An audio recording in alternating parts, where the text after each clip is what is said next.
Hello guys, hi, this is the lecture number 8 solid state. I hope आप सभी लोग अच्छे होंगे, आपका घर में भी सभी लोग अच्छे होंगे। चलिए एक दूसरे का ध्यान रखते हुए आज हम लोग स्टार्ट करते हैं सॉलिड स्टेट लेक्चर नंबर 8। और इसके अंदर स्टार्ट करने से पहले जरा मैं रिकैप कर रहा था। हम लोगों ने क्या क्या पढ़ा था हमने आपका सिंपल क्यूबिक, उसमें कंट्रीब्यूशन देखा था हमने, फिर हमने बीसीसी पढ़ा था, फिर एफसीसी पढ़ा, फिर एज पढ़ा और फिर इन सेंटर भी पढ़ा था। ठीक है, तो ये सब हमने पढ़ा। हमने एक सिंपल क्यूबिक अगर बात करो, ठीक है, क्योंकि इसी क्यूब से मिलके आपका अगर इसी टाइप के बहुत सारे क्यूब का अरेंजमेंट हम करते हैं, ठीक है, तो एक क्या बन जाता है, लैटिस क्रिस्टल बन जाता है। ठीक है, इसी टाइप के। ठीक है, ये एक यूनिट सेल है उस लैटिस का। ठीक है, तो हमने पढ़ा था सिंपल। तो सिंपल में एटम कहाँ होते हैं, कॉर्नर पे, और टोटल एक यूनिट सेल में कितने एटम होते हैं, 8। ठीक है, एक यूनिट सेल में सिंपल के लिए अगर बोले, सिंपल क्यूबिक के लिए तो कितने होते हैं, 8। और उनका कंट्रीब्यूशन कितना होता है, अगर जेड इफेक्टिव की बात बोले तो कितना होता है, 1/8 इंटू क्या होता है, 8। कुछ लोगों ने बोला था कि सर थोड़ा बोल्ड लिखिए, तो मैं बोल्ड लिखने की कोशिश करूंगा। ठीक है, ओके, चलिए। तो यहां पे कंट्रीब्यूशन जो सिंपल में है, वहां पे क्या है, सिर्फ एक एटम का, एक ही एटम है जो कि कितने क्यूब से सराउंडेड है, 8 क्यूब से। क्लियर है बात, 8 क्यूब से एक एटम सराउंडेड है। तो इसका मतलब है कि एक एटम का कंट्रीब्यूशन कितना है, एक यूनिट सेल में 1/8। टोटल कितने थे, 8, तो 1। ठीक है, वैसे ही अगर बॉडी सेंटर की बात करें, बॉडी सेंटर में हमने देखा था कि जस्ट यूनिट सेल के बीचों बीच एक क्या रखा हुआ है, मॉलिक्यूल रखा हुआ है, या एटम रखा हुआ है, या आयंस रखा हुआ है। ठीक है, उसका कंट्रीब्यूशन हम लोगों ने देखा था कि जेड इफेक्टिव इक्वल टू क्या आया था, एक तो कॉर्नर वाला प्लस क्या, एटम तो सिर्फ अपने ही यूनिट सेल के अंदर कंट्रीब्यूट कर रहा है, वो किसी दूसरे यूनिट सेल या क्यूब के साथ अपना शेयरिंग नहीं कर रहा है अपने एटम का। तो सिर्फ 1 इंटू कितना हो जाएगा, 1 ही। तो यहां पे कितना आ गया था, टोटल 2। क्लियर बात। फेस सेंटर में कितना आया था, फेस सेंटर में कितना आया था आपका, फेस सेंटर में कितना आया था, फेस सेंटर में आपका टोटल कितना आया था, 4 आया था। क्लियर है, फेस सेंटर में टोटल कितना आया था, 4 आया था। ठीक है ना, अगर हम सॉल्व करके भी देख लें फेस सेंटर के लिए, अगर फेस सेंटर के लिए मैं सॉल्व करके दिखाऊं कंट्रीब्यूशन, तो याद है ना कितने फेस होते हैं एक क्यूब में, 6। एक यूनिट सेल के अंदर कितने होते थे, 6। ठीक है, और एक फेस का कंट्रीब्यूशन, एक अगर एक कमरे का दीवार है, ठीक है, तो इस दीवार पर कोई एटम रखा हुआ है, तो इस पीछे, क्योंकि ये दीवार तो कॉमन है ना पीछे वाले रूम के लिए, तो यहां पे अगर एक बॉल रख दूं मैं, तो ये बॉल उधर भी दिखेगा हाफ इधर भी नजर आ, तो हाफ कंट्रीब्यूशन होता है। तो यहां भी कितना हो जाएगा, कॉर्नर पे तो 8 एटम है प्लस कितना, हाफ इंटू 6, टोटल 6 थे फेस पे, तो कितना हो जाएगा, देखो टोटल 4 है ना। क्लियर है सबको, ये सब चीजें मैंने बता दिया था। ठीक है, जस्ट मैं रिकैप कर रहा हूं। ओके, चलो एज पे भी बता दिया था कि एज पे अगर कोई एटम रखा हुआ है तो उसका उसके यूनिट सेल में कंट्रीब्यूशन कितना था, 1/4। कितना होता था, 1/4। क्लियर है बात, ठीक है। टोटल कितने एज होते थे, 12। ये भी क्लियर है सबको, चलो अच्छी बात है। आज थोड़ा हम लोग डायगोनल के बारे में पढ़ लेते हैं, बॉडी डायगोनल, कि अगर कोई एक क्यूब है, ठीक है, यहां पे समझो जरा, पहले समझ लो फिर उसके बाद लिखना। ठीक है, ये बॉडी डायगोनल मैं बनाने की कोशिश कर रहा हूं, तुमको समझाने की कोशिश कर रहा हूं। ठीक है, एक मिनट, ठीक है,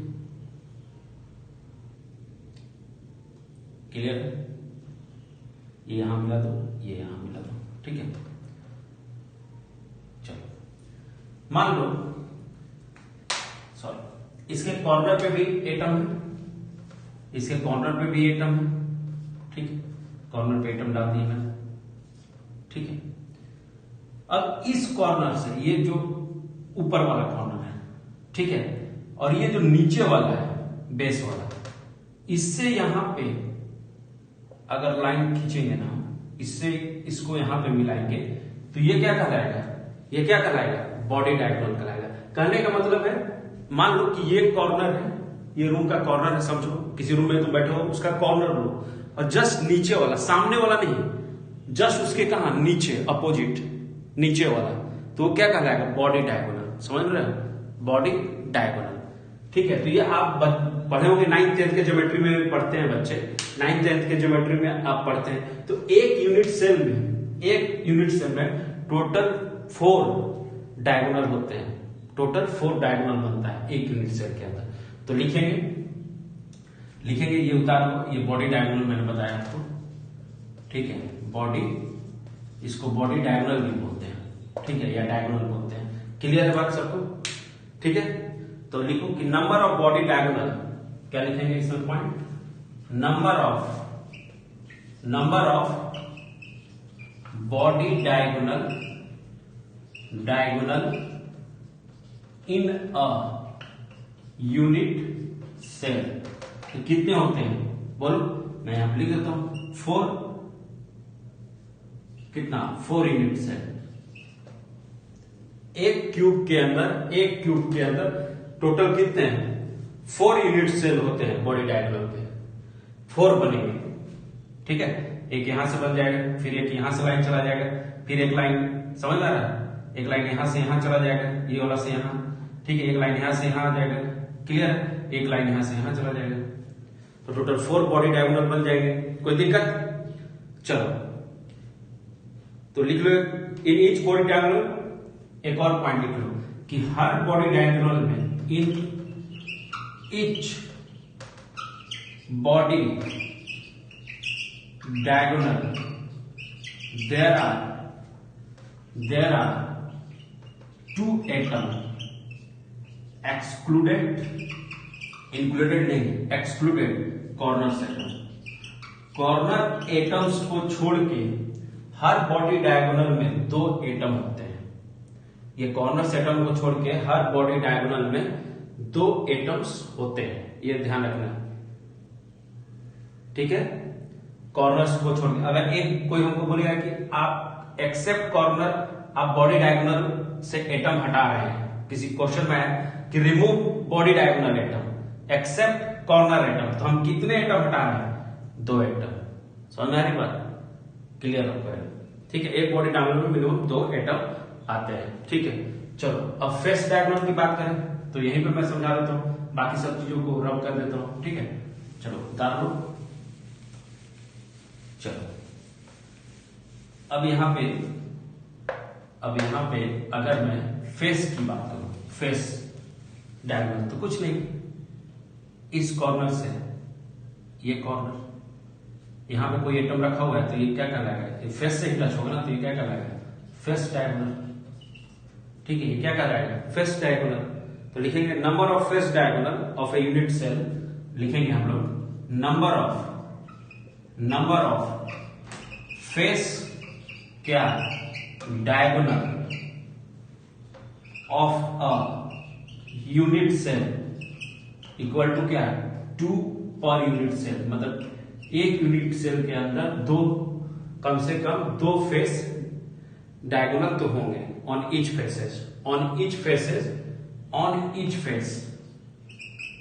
ठीक है, ऑन ईच फेसेस। अगर मान लो कि ये एक फेस हुआ, उठा लेता हूं, यहां पे एटम है, यहां पे एटम है, यहां पे एटम है, यहां पे, यहां फेस पे एक एटम है, तो हर फेस पे कम से कम, ठीक है, हर फेस पे कम से कम 2 यूनिट होंगे। ठीक है, डायगोनल के। क्लियर है? On each faces, write down. समझ में आ रही बात? तो टोटल कितने फेस होते हैं? टोटल 6 होते हैं, तो कितने हो जाएंगे? 2 into 6 12। टोटल 12 यूनिट सेल के अंदर टोटल 12 हो जाएंगे diagonal, face diagonal. Total 12 face diagonal आएंगे, क्योंकि एक फेस पे दो फेस डायगोनल बन रहे हैं, तो टोटल 6 फेसेस हैं, तो 2 into 6 12। तो एक यूनिट सेल के अंदर 12 फेस डायगोनल बनेंगे। क्लियर है? 12 फेस डायगोनल बनेंगे। ठीक है, ओके, चलो, आई थिंक सबको समझ में आ रहा है। और विजिबल है। Okay, let's move on next. थोड़ा ना यहाँ पे हम एक दो क्वेश्चन कर लेते हैं, क्योंकि जेड इफेक्टिव हमने पढ़ लिया है, सबका कंट्रीब्यूशन हमने देख लिया है, चाहे वो सिंपल क्यूबिक में हो, चाहे वो बीसीसी में हो या आपका एफसीसी में हो। तो जब हमने ये इतना पढ़ लिया है तो थोड़ा उस पे जेड इफेक्टिव का क्वेश्चन किस तरह से आता है, क्या पूछता है, क्या पूछ सकता है, उस पे जरा हम एक दो क्वेश्चन करते हैं। ठीक है, चलो पहला क्वेश्चन मैं लिखता हूं, आप हमारे साथ लिखेंगे। ठीक है, अब क्यूबिक स्ट्रक्चर क्या है? क्यूबिक स्ट्रक्चर, ठीक है, structure is made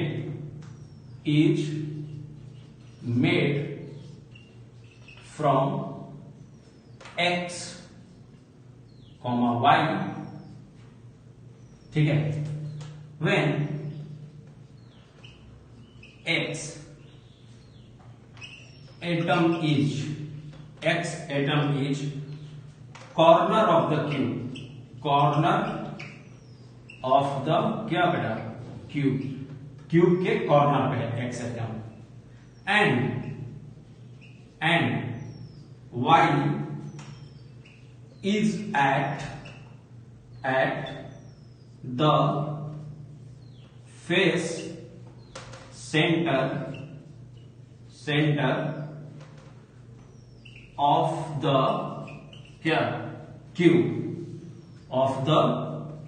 cube, full stop.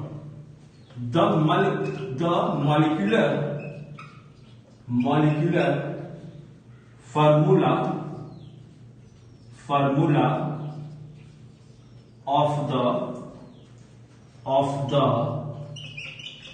compound is, आज देखो पढ़ो, साफ साफ लिखा हुआ है, a cube structure is made from X Y, ठीक है, full stop. When X atom is corner of the cube, ठीक है, एक्स एटम कहां पे है? कॉर्नर ऑफ द क्यूब, ठीक है, and Y is at the face centre of the cube, Y कहां पे रखा हुआ है? फेस सेंटर पे, क्यूब है, समझ आ रही बात? कोई दिक्कत? ठीक है। The molecular formula of the compound is, इस कंपाउंड का मॉलिक्यूलर फॉर्मूला क्या होगा? तो हमें कंट्रीब्यूशन पता है, बस उसी के आधार पे हमें इस क्वेश्चन को बना देना है। हमें कंट्रीब्यूशन पता है तो बस उसी के आधार पे हमें इस क्वेश्चन को बना देना है। चलिए आपको 2-3 सेकंड देता हूं, 5 सेकंड भी दे रहा हूं, चलिए 5 सेकंड में आप इसको आंसर, अगर आप सोच सकते हैं वीडियो रोक के पहले बनाइए फिर सोल्यूशन देखिए। चलिए मैं इसको सॉल्व करता हूं, ठीक है, इस क्वेश्चन को मैं सॉल्व करने की कोशिश करता हूं, ठीक है। क्या है? एक्स एटम कहां पे है? एक्स एटम कहां पे है? एक्स एटम आपका कहां पे है? चलो सॉल्व करने की कोशिश कर रहा हूं। एक्स एटम कहां पे है? कॉर्नर पे है, ठीक है। आपका वाई एटम कहां पे है? फेस पे है, क्लियर है? वाई एटम फेस सेंटर पे है और एक्स कॉर्नर पे है, ठीक। चलो मैं यहां पे सॉल्यूशन लिख रहा हूं, ठीक है, सबको दिख रहा है? विजुअल है? विजुअल है? चलो इसको रब कर देता हूं, उसके बाद सॉल्व करता हूं, ठीक है। इतना तो समझिए कि एक्स कॉर्नर पे है और वाई फेस पे है, ठीक है। चलिए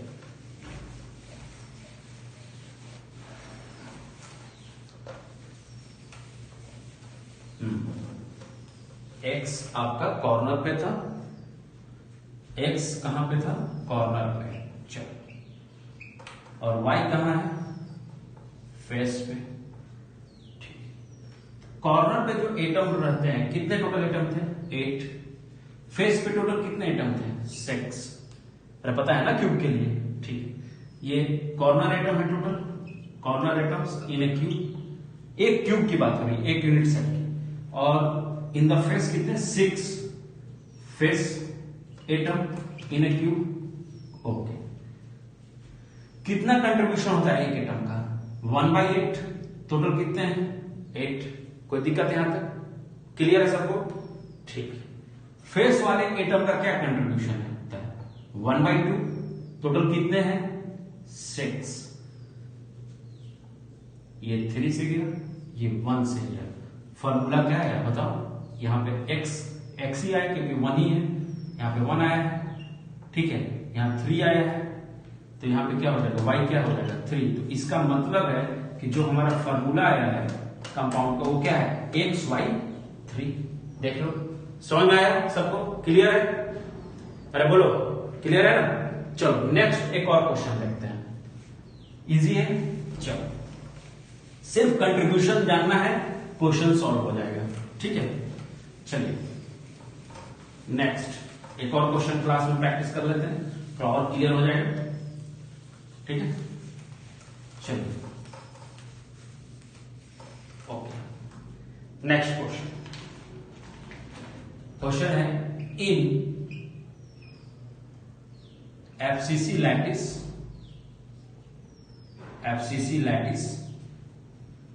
in FCC lattice X atoms is present at कहां बेटा corner and Y atom at face center, Y atom at क्या face center, then the molecular formula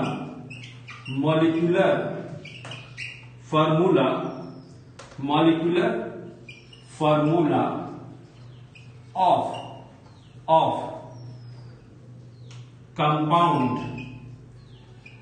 compound would be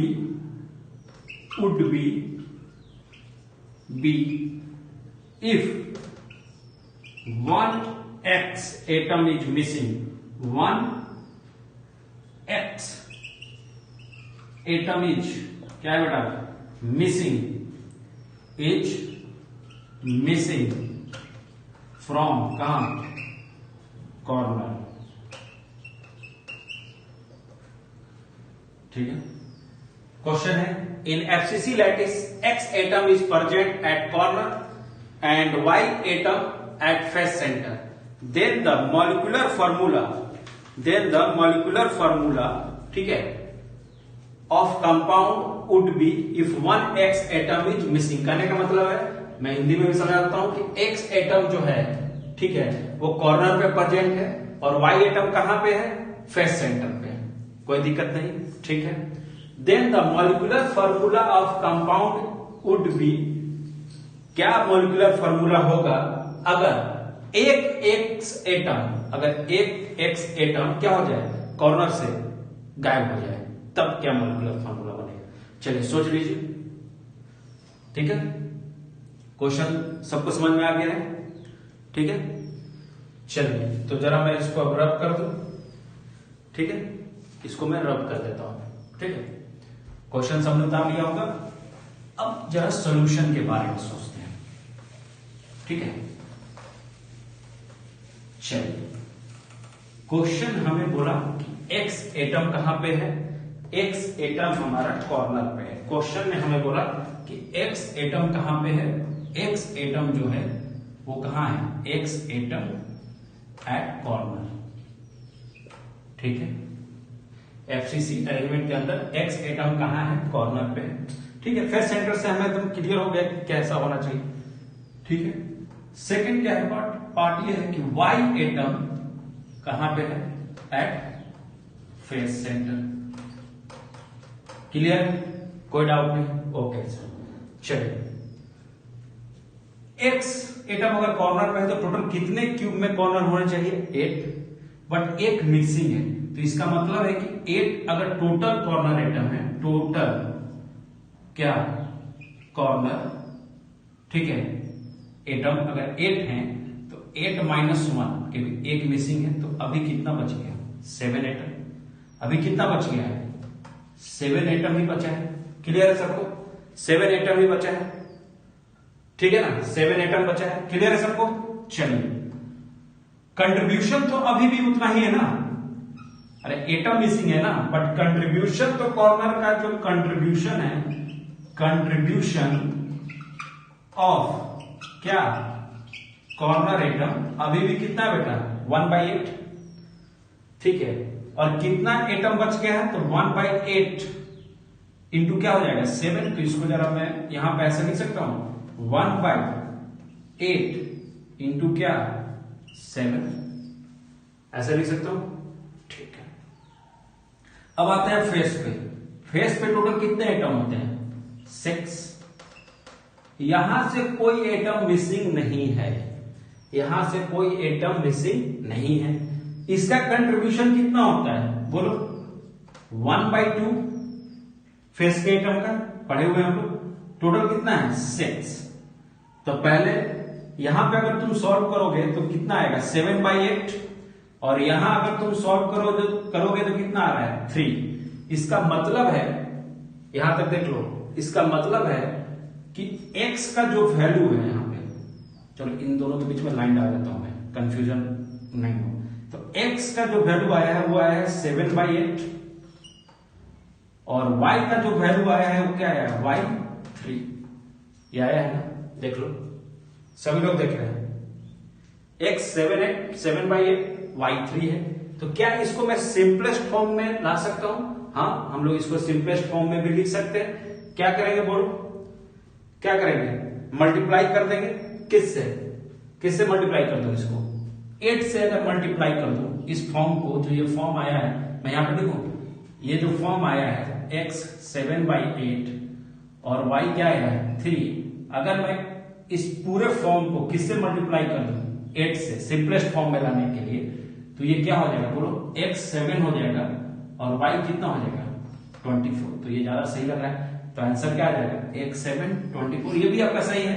अगर आप सिंपलेस्ट फॉर्म में नहीं लाना चाहते हैं तो ये भी आंसर सही है, x 7/8 और y 3, ठीक है।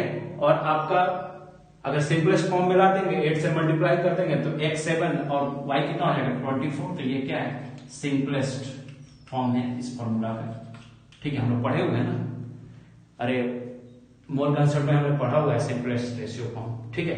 तो चलिए अब नेक्स्ट कंसेप्ट देखते हैं, ठीक है, ठीक है। अब हम लोग नेक्स्ट टॉपिक जो है, क्वेश्चन हमने देख लिया, बहुत इजी क्वेश्चन आते हैं जेड इफेक्टिव पे, और एनसीईआरटी भी आप देखते रहेंगे, जो बातें क्लास में बताई जाती हैं, देखो तभी चीजें समझ में भी आएगी। अगर जो चीजें बताई जा रही है आप उसको फॉलो करें, ये हमारे लिए नहीं है, आपके फायदे के लिए बोला जा रहा है, आप उसको फॉलो करें। एनसीईआरटी जरूर पढ़ें बच्चे, ठीक है। तो चलो नेक्स्ट हम लोग एनालिसिस ऑफ यूनिट सेल देखते हैं, ठीक है, कि क्या क्या एक यूनिट सेल में क्या क्या हो सकता है, ठीक है। तो हम लोग हेडिंग डालते हैं, क्या लिख रहा हूं मैं, एनालिसिस ऑफ क्या बेटा unit cell, analysis of unit cell. चलो एनालिसिस कर रहे हैं यूनिट सेल का, ठीक है। पहला कौन सा लूंगा मैं, जो हम लोग पढ़ते आ रहे हैं, जिसका एनालिसिस सबसे पहले करते हैं हम लोग, जेड इफेक्टिव में भी किया था, वो कौन था बोलो, सिंपल क्यूबिक यूनिट सेल, या इसको हम लोग प्रिमिटिव भी बोलते हैं, प्रिमिटिव यूनिट क्या सेल, क्यूबिक ही है, ठीक है। चलो पहले हम लोग इसका जेड इफेक्टिव देखते हैं, जो कि हम लोग पढ़ चुके हैं, मगर हर चीज यहां पे आपका एक एक बार जरूर रिपीट कर रहा हूं मैं, कि आपको याद हो जाए, क्लासरूम में एकदम क्लियर हो जाए कंसेप्ट, ठीक है। चलिए ठीक है, कॉर्नर पे यहाँ पे एटम होते हैं, ये तो सबको याद है ना, कितने एटम होते हैं 8। एक एटम का कितना कंट्रीब्यूशन होता है सर, तो 1/8, क्योंकि वो 8 क्यूब में, ठीक है ना, शेयर रहता है सर, ठीक है। तो अगर मैं इसका, क्योंकि हम जेड इफेक्टिव निकाल चुके हैं तो ज्यादा टाइम नहीं लेंगे, तो जेड इफेक्टिव, ठीक है, या effective number of atoms in unit cell क्या हो जाएगा बोलो 1/8, क्योंकि एक एटम का कंट्रीब्यूशन 1/8 होता है, तो 1/8 इंटू क्या 8 कितना हो गया 1। तो इसका मतलब है कि in the simple cubic unit cell Z effective का जो वैल्यू है, ठीक है, effective number of atoms in unit cell कितना आएगा 1 आएगा, कोई दिक्कत? चलो ये पॉइंट क्लियर है। नेक्स्ट जो इसमें सेकंड पॉइंट है जो मुझे बताना है वो सबसे ज्यादा इंपॉर्टेंट है, ठीक है, वो है आपका कोऑर्डिनेशन नंबर। क्या बताना है मुझे? इसका कोऑर्डिनेशन नंबर, ठीक है, कोऑर्डिनेशन नंबर मुझे पढ़ाना है इसमें। Second point coordination number. क्या होता है कोऑर्डिनेशन नंबर? कोऑर्डिनेशन नंबर होता है नंबर ऑफ, क्या, नंबर ऑफ नियरेस्ट, ठीक है, नंबर ऑफ क्या, नियरेस्ट नेबर, ठीक है, एटम। कोई दिक्कत? क्या मैं बोल रहा हूं? कोऑर्डिनेशन नंबर क्या होता है? Number of nearest neighbour atom is called क्या, कोऑर्डिनेशन नंबर। कि सबसे नजदीक, नियरेस्ट, हमेशा याद रखना, हमेशा ये कंफ्यूजन होता है, ये हाईलाइट पॉइंट है, नियरेस्ट। अरे नेबर तो बहुत है हमारे घर, अगर अपना एक घर तुम समझो, घर में हो, ठीक है, तुम्हारे घर के बगल में भी घर है, जस्ट उसके बगल में वो भी तुम्हारे नेबर है। अरे बगल में भी तो नेबर है ना, है कि नहीं? बट सबसे नियरेस्ट कौन है? जो जिसका दीवार हमारे साथ शेयरिंग हो रहा है, जो वाल शेयर कर रहा है हमारे साथ, वो सबसे क्या है, नियरेस्ट। समझ में आ रही बात? चलो अब जरा समझते हैं। यहां पे तो एटम सिर्फ कहां पे है बेटा, कॉर्नर पे ही। अरे कॉर्नर पे ही एटम है ना, ठीक है, ये कॉर्नर पे ही एटम। चलो एक कॉर्नर वाला एटम मैं ले लेता हूं, समझना। मान लो कि मैं इस एटम को ले रहा हूं, ठीक है, कोई दिक्कत है यहां तक? चलो विजुअलाइजेशन है, थोड़ा विजुअलाइज करो। समझो ये ए एटम है, ठीक है, ये बी है, ठीक है, ये सी है, ये डी है, ठीक है, नंबरिंग दे देता हूं, डी है, ये ई है, ये एफ है, ये जी है, ये एच है। थोड़ा समझना, हम लोगों ने पढ़ा है क्यूब का एज लेंथ, एज दो क्यूब के दो पॉइंट के बीच का जो ये डिस्टेंस है उसका वैल्यू क्या होता है, ए। अरे हो लेते हैं ना क्यूब के अंदर, आप पढ़े होंगे 9th 10th के ज्योमेट्री के अंदर है ये। कुछ बेसिक चीजें हमें पहले से आनी चाहिए, ठीक है। ए होता है, ये हम लोग भी जानते हैं, ठीक है। तो यहां से यहां का भी डिस्टेंस क्या है, ए। इसके सबसे नजदीक कौन है, ये जो डायरेक्टली इससे अटैच है, ये।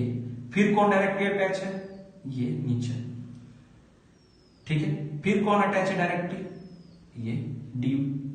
कौन कौन अटैच है इसके साथ, बी के साथ ए अटैच है डायरेक्ट, फिर जी अटैच है डायरेक्ट, फिर डी अटैच है। चलिए ये तो हमें विजुअलाइज हो रहा है कि ये अटैच है डायरेक्ट, ये हमें दिख रहा है, ठीक है।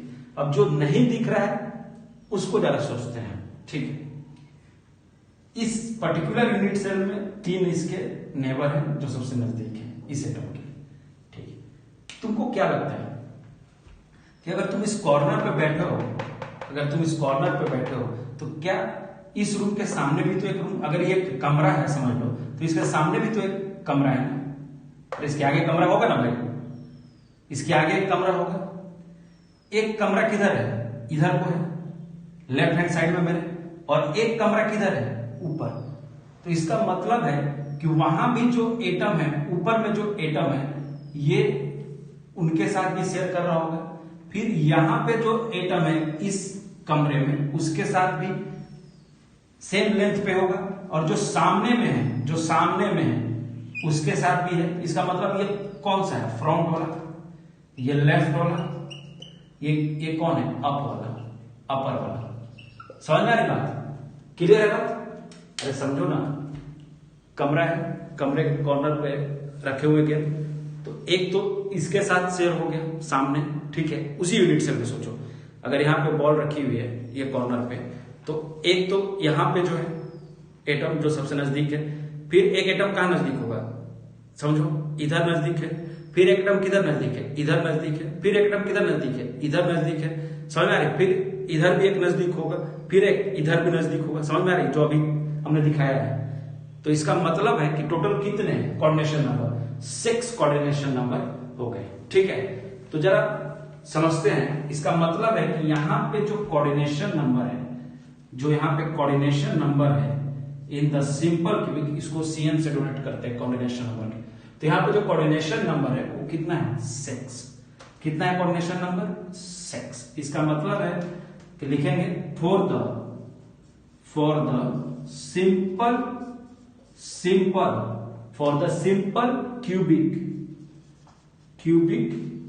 Unit cell, for the simple cubic unit cell coordination number is 6। Clear है सबको? कोई दिक्कत? और नियरेस्ट डिस्टेंस अगर कोई पूछ ले कि कोऑर्डिनेशन नंबर 6 आ रहा है तो इसमें क्या सबका नियरेस्ट डिस्टेंस सेम है? तो हाँ, सबसे नियरेस्ट डिस्टेंस का वैल्यू क्या है? नियरेस्ट डिस्टेंस वैल्यू क्या है? अगर मैं लिख दूं कि नियरेस्ट, यहां पर लिख देता हूं, एक मिनट जाओ, यहां पर लिख देता हूं, सबको समझ में आना चाहिए। नियरेस्ट ये हटा देता हूं, ठीक है, समझ में आ गया है। नियरेस्ट डिस्टेंस जहां पे हमको एटम मिले नेबर एटम, वो क्या है? ए है ना? क्लियर है? नियरेस्ट डिस्टेंस क्या है? ए है। कोई दिक्कत? ओके फाइन, इसको उतार लो। समझ में आ गया सबको? जो समझाया क्लियर है? ओके फाइन, चलो। तो यहां पे कोऑर्डिनेशन नंबर तो हमें समझ में आ गया है। चलो अब एक और चीज समझते हैं इसमें, ये मैं रब कर देता हूं सब, ठीक है। ये सेकेंड एनालिसिस किया हमने, इसका कोऑर्डिनेशन नंबर निकाला, पहला एनालिसिस जेड इफेक्टिव निकाल दिया था। अब थर्ड एनालिसिस करेंगे इसके एज लेंथ और जो एटम है, जो एटम रखा हुआ है कॉर्नर पे, उसके रेडियस के बीच का एनालिसिस, ठीक है। तो फिर से हम लोग क्या ड्रॉ करेंगे? फिर से हम लोग एक क्यूब ड्रॉ करेंगे, ठीक है। यहां पे फिर से मैंने एक क्यूब डाला है, चलो, ठीक है। कहां पे एटम है? कॉर्नर पे एटम है बेटा, ठीक है, ठीक है, ओके फाइन, कॉर्नर पे एटम है। थर्ड पॉइंट हमारा ये है कि हम लिखेंगे, थर्ड पॉइंट जो हमें पढ़ना है क्या? रिलेशन बिटवीन ए एंड क्या आपका आर, ए एंड क्या आर, ए और आर के बीच रिलेशन देख रहे हैं हम लोग, ठीक है। अब ए क्या है हमारा? बोलो, ए क्या है हमारा? As length. आर क्या है हमारा? रेडियस ऑफ क्या? एटम। पहले ये तुम लिख लो, ठीक है। ए है हमारा एज लेंथ, आर क्या है हमारा? Radius of atom. कोई दिक्कत? चलो अब जरा समझते हैं। अभी मैंने बताया था कि जो कॉर्नर पे एटम होते हैं सिंपल क्यूबिक में, ये एक दूसरे को क्या करते हैं? टच करते हैं, कुछ ऐसे करते होंगे, देखो, ठीक है। पहले मैं कॉर्नर वाला एटम बनाता हूं, एक ये है एटम, एक ये कॉर्नर का एटम है, समझो ये कॉर्नर वाला एटम है, ठीक है।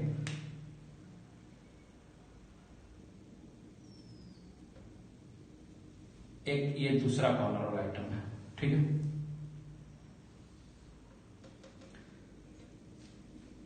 क्लियर है? ठीक है। ये वाला आइटम है, ये एक ये वाला, ठीक है। ये ए है, ये बी है। समझ में आ रही बात सबको? ठीक है। दोनों एक दूसरे को टच कर रहे हैं। तुम जरा बताओ, ये पूरा जो लेंथ है, ये जो पूरा लेंथ है, ये कितना है? ए है।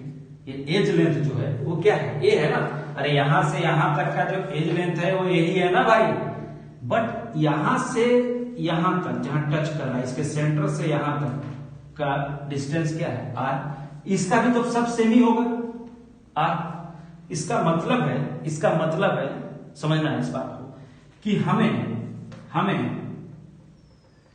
इसी का एनालिसिस करना है, बस इतने पॉइंट का एनालिसिस करना है। समझ आ रही बात? क्लियर है सबको? तो इसका मतलब है कि अगर मैं इनके बीच का रिलेशन लिखूंगा तो A इक्वल टू क्या लिखूंगा? बोलो, 2R। तो R इक्वल टू क्या आ जाएगा? A by 2। तो ये दोनों सेम ही है, आपको याद रखना है, relation between A and R। ठीक है? समझ में आ रही बात? क्लियर है सबको? क्लियर है सबको? चलिए, ठीक है ना। अगर आपको इसमें कोई भी कंफ्यूजन नहीं होना चाहिए, एकदम क्लियर होना चाहिए, नीट एंड क्लियर। ठीक है? यही डिस्टेंस यहां पे अगर ये पॉइंट में हम लोग इसलिए दिखाते हैं कि आपको समझ में आए कि कॉर्नर पे 8 एटम अरेंज है हर क्यूब के कॉर्नर पे टोटल। अगर मैं इसको ऐसे बना दूं ना, ऐसे एक ये, ठीक है, समझ में आ रही बात, और एक इसको बना दूं, इतना बड़ा बड़ा एटम बनाओ तो आपको विजुअलाइजेशन में दिक्कत हो जाएगा, ठीक है, देख रहे हो। तो इसका मतलब है कि यहां पे सेंटर में और यहां के भी सेंटर का, ठीक है, ये पूरा डिस्टेंस तो एज लेंथ है ए है, बट यहां इसके सेंटर से, इस मॉलिक्यूल के सेंटर से, इस एटम के सेंटर से यहां का डिस्टेंस क्या है, आर, तो यहां से यहां का भी डिस्टेंस क्या है, आर, तो टोटल कितना हो जाता है, 2r। अगर टोटल इन दोनों के सेंटर से इस सेंटर का डिस्टेंस लोगे तो टोटल कितना हो जाएगा, 2r। डायरेक्ट ये भी सोच सकते हो, तो a इक्वल टू 2r, तो r इक्वल टू क्या, a/2। ओके, चलो उतारो जल्दी से। अब हम लोग body centre cubic unit cell देखेंगे। सिंपल क्यूबिक तो हमने देख लिया है, ठीक है। चलो अब हमें क्या पढ़ना है, नेक्स्ट बीसीसी। बीसीसी इसका पूरा नाम क्या होगा, मैं लिख देता हूं, बॉडी, बॉडी समझ गए, body centred cubic unit cell. अब इससे ज्यादा बड़ा लिखूंगा तो पूरा बोर्ड खराब रहेगा, ठीक है, तो आप ध्यान देंगे, ठीक है। वीडियो चलाइए, पॉज कीजिए, देखिए, आराम से समझिए, ठीक है, उतारिए। चलिए क्लियर है। तो पहले तो मैं बना लूं, क्यूब बना लूं एक, क्योंकि ये तो हमारा जन्म सिद्ध अधिकार हो गया है कि पहले भैया क्यूब बनाइए, फिर बात किया जाएगा, है कि नहीं। चलिए पहले क्यूब बना लेते हैं।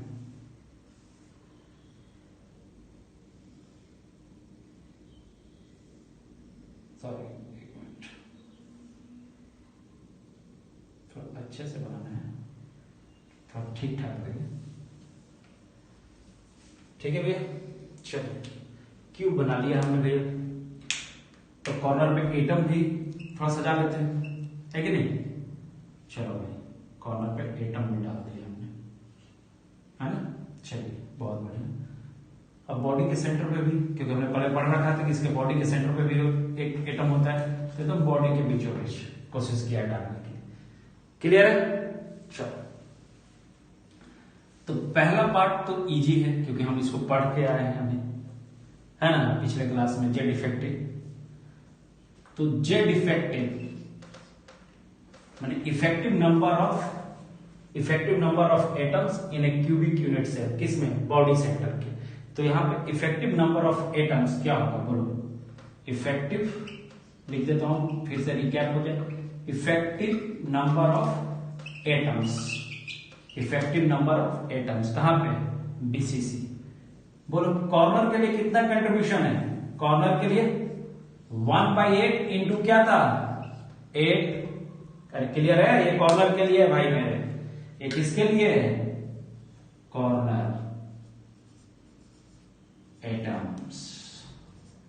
और हमें पता है प्लस, देखो अलग कलर से भी लिख रहा हूं एकदम समझ में आया, ठीक है। तो 1 सेंटर पे है, वो कहीं किसी और यूनिट सेल में वो कंट्रीब्यूट नहीं हो रहा है, कहने का मतलब किसी और क्यूब के साथ वो शेयर नहीं हो रहा है, तो 1 ही है, और 1 ही कंट्रीब्यूशन भी है, तो 1 into 1, तो टोटल कितना, 2। इसका मतलब है कि इसका जेड इफेक्टिव कितना आता है, 2 आता है। कोई दिक्कत नहीं सर। तो चलिए सर, इसे अब हम लोग मिटा लेते हैं। अब नेक्स्ट जो हमारा इंपॉर्टेंट है वो है आपका कोऑर्डिनेशन नंबर, है ना बेटा। चलिए तो कोऑर्डिनेशन नंबर देखते हैं। सेकंड, कोऑर्डिनेशन क्या नंबर, क्या बोलते हैं, फिर से डिफिनेशन में बार बार लिख रहा हूं कि आपको याद हो जाए। नंबर ऑफ नियरेस्ट क्या, पड़ोसी, समझ में आ रहा है, नियरेस्ट पड़ोसी, नेबर एटम, है ना, number of nearest neighbour atom. कोई दिक्कत। चलिए अब जरा समझते हैं इसको, फिलहाल समझते हैं कि क्या होना चाहिए, ठीक है। सेंटर पे एटम है, कहीं और कंट्रीब्यूशन है नहीं, कहीं और कंट्रीब्यूशन नहीं है, ठीक है, बॉडी के जस्ट सेंटर में है। अगर कोई इसको टच करना चाह रहा है, ठीक है, जैसी जैसे ये सेंटर पे आता है ना, तो ये जो कॉर्नर वाले एटम है ना, ये एक दूसरे को टच करना बंद कर देते हैं, डिस्टेंस आ जाता है। कॉर्नर वाले एटम अब एक दूसरे को डायरेक्टली टच नहीं कर रहे हैं, वो पॉसिबिलिटी खत्म हो गई जो सिंपल क्यूबिक में। यही अंतर है सिंपल क्यूबिक और बॉडी वाले। यहां पे कॉर्नर वाले एटम के बीच डिस्टेंस आ गया, वो किसके चलते आए हैं? इस बॉडी सेंटर वाले एटम के चलते आए हैं। तो अब भैया कैसे टच करेंगे? हवा में तो टच कर नहीं लेंगे, कैसे टच करेंगे भाई? कैसे टच करेंगे बोलो? ऐसे चलना शुरू करेंगे, समझ गए? बॉडी के डायगोनल चलेंगे, बॉडी के डायगोनल चलेंगे, तो बॉडी के डायगोनल चलेंगे इस डायरेक्शन में, समझ आ रही बात? इस डायरेक्शन में चलेंगे ना, बॉडी के डायगोनल चलना है। तो पता ही होगा आपको कि क्यूब के बॉडी डायगोनल का वैल्यू क्या होता है? क्यूब के बॉडी डायगोनल लेंथ क्या होता है? पढ़े होंगे आप 10th में ज्योमेट्री में, डायगोनल लेंथ ऑफ क्यूब क्या होता है बोलो?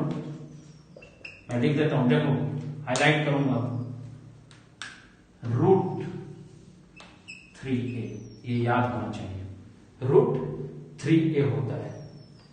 कोई दिक्कत यहां तक मेरे भाई? नहीं, कोई दिक्कत नहीं सर। चलिए अब जरा इसको देखते हैं, समझते हैं थोड़ा इसका। अगर तुम यहां से एक लाइन यहां ड्रॉ करो, ठीक है, जरा इसको सोचो, ठीक है, इस वाली चीज को तुम सोचो, ये जो मैंने कलर किया है इस एरिया को सोचो। अगर मैं इसको रफ यहां पे उतारूं, ठीक है, तो कुछ ऐसा है, ठीक है, ये कॉर्नर वाले एटम है भाई साहब, ठीक है, जो बॉडी के सेंटर में है वो सारे कॉर्नर के एटम के साथ टच में है, ये याद रखना, ठीक है। तो इसको मैं ऐसे बनाता हूं, ठीक है, फिर कॉर्नर वाले एटम किससे बना देता हूं? ब्लैक से, कि पता हो जाए, क्लियरिटी है, क्लियर है मेरे भाई, ठीक है। इसका सेंटर, इसका सेंटर, तो इसका भी सेंटर होगा, ये है, समझ रही बात? ये है, कोई दिक्कत यहां तक नहीं ना? इसको जरा ऐसे बढ़ाओ, ठीक है, और यहां पे ऐसे, तो इसका डिस्टेंस क्या है? ये डिस्टेंस जो है ये क्या है? √2a है। ये क्या है? a, और ये पूरा डिस्टेंस क्या था? √3 है। क्लियर है ना बात? क्लियर है बात यहां तक? ठीक है,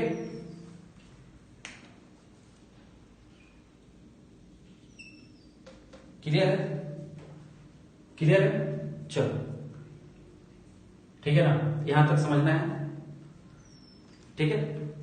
ये जो वैल्यू आया है, इन्हीं दोनों को सॉल्व करने के बाद ये डायगोनल लेंथ है, पाइथागोरस थ्योरम अप्लाई किए होगे बचपन में जब 9th 10th में, तो ये आ जाएगा बॉडी डायगोनल का आंसर कि √3a कैसे आता है।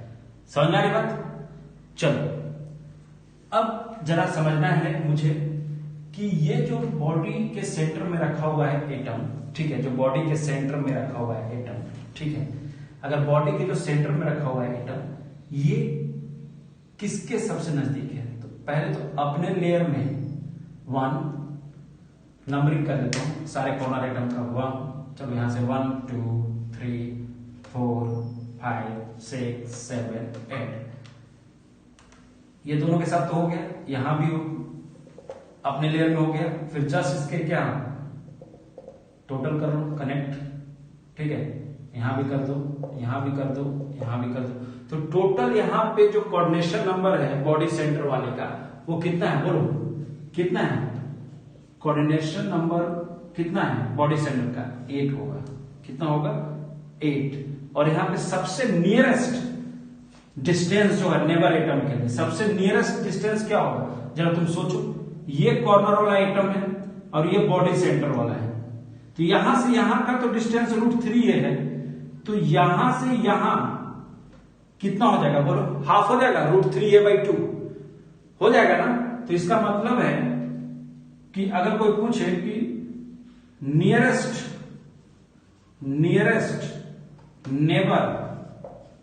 नेबर डिस्टेंस क्या होगा बेटा बोलो? √3a/2। √3a/2 पे हमको सबसे नियरेस्ट नेबर मिल जाएगा। तो तुम बोलोगे सर क्या ए से जो एज लेंथ वाला वैल्यू था इस कॉर्नर से इस कॉर्नर एटम पे, क्या वो नियरेस्ट नहीं होगा क्या? नहीं मेरे भाई, वो नियरेस्ट नहीं है। वो सेकंड नियरेस्ट हो सकता है, थर्ड नियरेस्ट हो सकता है वैसे चले तो, बट सबसे नियरेस्ट क्या है? √3a/2। अगर तुम इसको कैलकुलेट करोगे तो 0.8a वैल्यू आता है। समझ रहा है कितना आता है? 0.8a। तो 0.8a छोटा है कि a छोटा है? तो तुम्हें क्लियर होना चाहिए मैथ में कि 0.8 ज्यादा छोटा है। तो इसका मतलब है कि सबसे नियरेस्ट जो नेबर हमें मिलेगा ना वो डायगोनल चल के मिलेगा। अगर हम बॉडी के डायगोनल चलेंगे तो सबसे नियरेस्ट नेबर हमें मिल जाएंगे। क्लियर है यहां तक बात? तो टोटल यहाँ पे कोऑर्डिनेशन नंबर कितना होता है बॉडी सेंटर के अंदर? 8 होता है। कोई दिक्कत? ये सेकंड पार्ट हुआ इसका बॉडी सेंटर का। फर्स्ट पार्ट जेड इफेक्टिव हमने देखा, सेकंड कोऑर्डिनेशन नंबर देख लिया। चलो अब इसको रब कर दूं मैं। क्लियर है सबको? चलो देखो बेटा, अब रिलेशन निकाल लेते हैं। Relation between A and are. ठीक है, किसके किसके बीच relation? Relation between A and R. अभी हमने वो डायग्राम बनाया ही था, बस उसी को थोड़ा सा समझा देना है मुझे। तो मैं लिखता हूं रिलेशन बिटवीन क्या? A and are. ठीक है, ए क्या है बेटा? देखो बार बार मैं लिख रहा हूं कि सबको याद हो जाए। As length. आर क्या है? रेडियस ऑफ एटम, जो कॉर्नर पे रखा हुआ है या फेस पे रखा हुआ है या बॉडी सेंटर पे रखा हुआ है। ठीक है, अभी हमने देखा था ना ये डायग्राम, कॉर्नर वाला एटम। ठीक, फिर से बना रहा हूं, क्यों बनाने की जरूरत नहीं है, अब हम समझ चुके हैं। ठीक है, ये कौन सा एटम है? बॉडी सेंटर वाला। ये कौन सा है? Corner atom. ठीक है, ये बॉडी सेंटर एटम है और ये कॉर्नर एटम है। ठीक है, ये समझो, यहां से यहां, ठीक है, यहां से यहां, अगर यहां से यहां चलेंगे, ठीक है, और पूरा एज लेंथ अगर एक और मैं बना दूं, ठीक है, बॉडी डायगोनल पूरा एज लेंथ जो था बॉडी डायगोनल के थ्रू, ठीक है, अगर एक और मैं कॉर्नर एटम बना दूं तुम्हें समझाने के लिए, ठीक है, ये सिर्फ समझाने के लिए बना रहा हूं, ठीक है, ये भी क्या है? कॉर्नर एटम है, समझो। तो यहां से यहां तक, समझो, यहां से यहां तक ये सेंटर तक, ठीक है, यहां से यहां तक, ठीक है, यहां से यहां तक, इसके यहां, ठीक है, ये पूरा कितना था? √3a। ये पूरा कितना है? √3a। ठीक है, ये पूरा कितना लेंथ है? √3a था ना बॉडी डायगोनल का। कोई दिक्कत इसमें? ठीक है, तो अगर तुम इस बात को समझो कि यहां से यहां से, तो ये तो हाफ ही हुआ ना इसका, देख लो।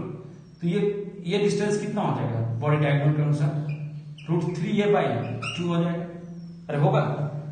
और ये वाला डिस्टेंस कितना था? r। और ये भी कितना था? r। कोई दिक्कत? तो क्या लिख सकता हूं मैं? 2r इक्वल टू क्या? √3a/2। तो क्या आ जाएगा बोलो? r इक्वल टू क्या आ जाएगा? √3a/4। क्या ये रिलेशन बन सकता है इनके बीच में? क्या ये रिलेशन बन सकता है इनके बीच में? कोई दिक्कत? समझ में आया बात? कुछ नहीं, बहुत इजी है।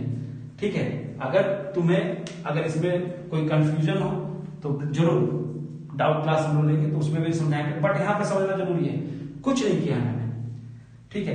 ये 3 एटम जब एक साथ बॉडी डायगोनल को टच करते हैं, कॉर्नर वाला 2 एटम और एक बॉडी सेंटर में, ठीक है, तो अगर तुम इस पूरे लेंथ की बात करो, डायगोनल बॉडी लेंथ की, तो कितना होता है √3 है।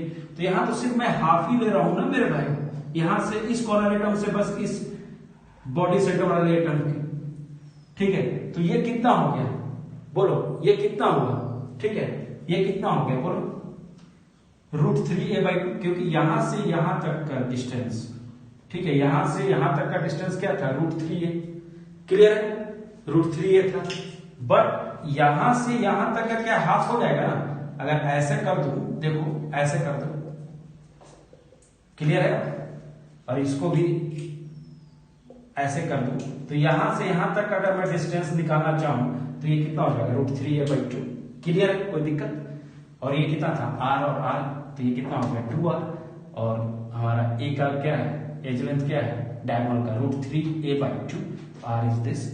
आई होप आपको ये पूरा समझ में आ गया होगा क्लियरली, तो ओके, तो मिलते हैं नेक्स्ट क्लास में आपसे, ठीक है, नेक्स्ट क्लास में हम लोग FCC पढ़ेंगे, ठीक है, और फिर पैकिंग इफिशियंसी देखेंगे, 3D का, इन्हीं का पैकिंग इफिशियंसी देखेंगे सबका, चाहे वो सिंपल हो, ठीक है, फिर BCC हो, FCC हो, थोड़ा सा हम लोग इन सेंटर के बारे में भी पढ़ लेंगे नेक्स्ट क्लास में, ठीक है, चलिए मिलते हैं नेक्स्ट क्लास में, थैंक यू सो मच।